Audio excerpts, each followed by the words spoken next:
Welcome to this explainer. Okay, have you ever caught yourself doing something that, looking back, made absolutely zero logical sense? Right? Well, today we're putting two heavy-hitting frameworks in the ring together. We're looking at Daniel Kahneman's exploration of our mental machinery in Thinking Fast and Slow, and Dan Ariely's catalog of our behavioral quirks in Predictably Irrational. By layering these two perspectives, we're going to decode how your brain actually processes the world around you.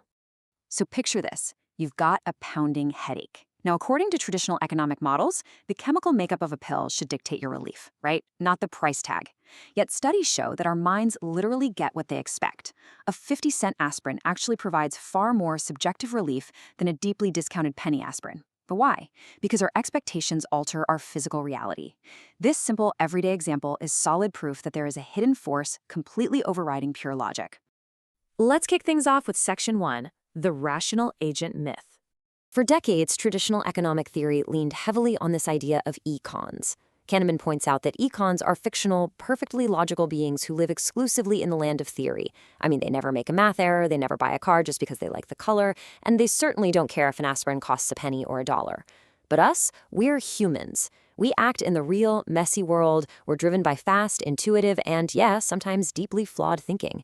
Recognizing that we are humans, not econs, is really the first crucial step in understanding our own behavior. Which brings us to Section 2, two systems of thinking.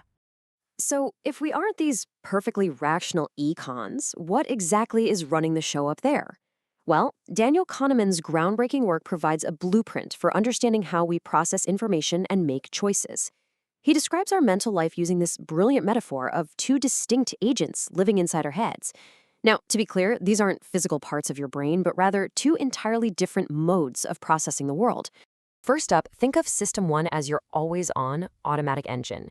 It's actually the secret author of most of your judgments. It operates rapidly, and honestly, it takes zero effort. When you see someone smile and instantly know they're happy, or when you jump at a loud noise, that is System 1 in action. It's this massive associative machine that's constantly building a story about what's happening around you without you even trying. On the flip side, we have System 2. This is the slower, deliberate controller. It's the part of our brain we actually think is in charge. System 2 steps in when things get complicated. If I ask you right now to multiply 17 by 24, your System 1 draws a blank, and your System 2 has to power up, allocate attention, and do the heavy lifting. But here's the catch. System 2 is highly limited in capacity, which means it happily defers to the fast automatic judgments of System 1 most of the time. Moving right along to Section 3 are predictable glitches. Because System 1 is usually in the driver's seat, we fall for hidden traps literally every single day. Dan Ariely's research maps out these glitches perfectly. First, there's the cost of zero cost. You know, where we wildly overpay in time or energy just to get something for free because System 1 emotionally loves a zero-risk proposition. Then there's the cost of social norms. We're happy to do things as a favor, but the second someone offers to pay us a tiny amount for it, our mindset shifts to a market norm and we refuse. And finally, the high price of ownership, where we demand way more money to sell an object we own than we would ever pay to buy that exact same object. These aren't just random errors. They are systematic, predictable glitches born right out of our mental architecture. Take a look at how our brains process context. You can have a physically identical shape, but when it's surrounded by an A and a C, your System 1 instantly reads it as a B. However, put that exact same shape between a 12 and a 14, and it instantly reads it as a 13. You didn't consciously choose to interpret it differently, right? Your System 1 just automatically constructed the best possible interpretation based on the immediate context. Let's dive into Section 4, what you see.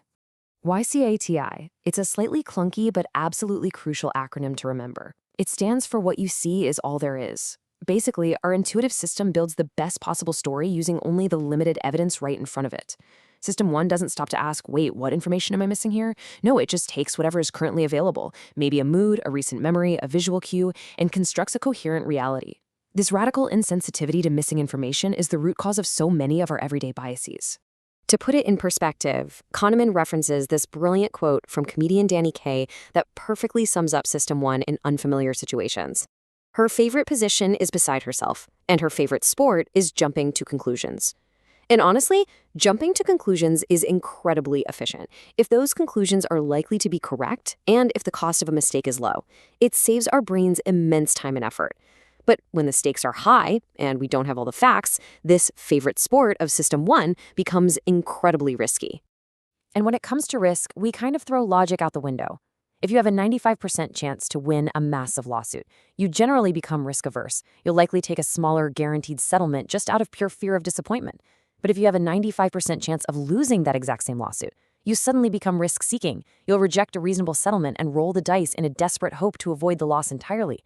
Our System 1 is heavily weighting these scenarios, not based on strict math, but on cognitive ease and immediate emotional impact. And finally, Section 5. Are we truly irrational? So while both authors totally agree on the behavioral symptoms we've talked about, they actually have a pretty fascinating debate over the label itself. Dan Ariely famously branded these behaviors as predictably irrational, which suggests a consistent failure of logic. Daniel Kahneman, on the other hand, takes a decidedly different semantic approach, offering a vital nuance to how we should view our own minds. Kahneman pushes back mildly but firmly here. He suggests that our mental shortcuts don't make us unreasonable, they just make us beautifully flawed humans trying to navigate a complex world. He notes that branding reasonable people as irrational just because they can't adhere to impossible rules of strict logic is, well, it's too harsh. Most of the time, our fast, intuitive System 1 serves us incredibly well. Our judgments are mostly appropriate. So the goal isn't to condemn the mind as broken, but rather to give us a richer language to understand its limitations so we can catch our errors when they matter most.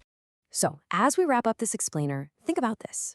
The next time you find yourself overvaluing something you own or jumping to a conclusion based on just a fraction of the story, remember WSITI. Remember the lazy controller of System 2. By understanding these predictable glitches built into our human operating system, you get this rare opportunity to pause, engage your slower thinking, and actually take the wheel.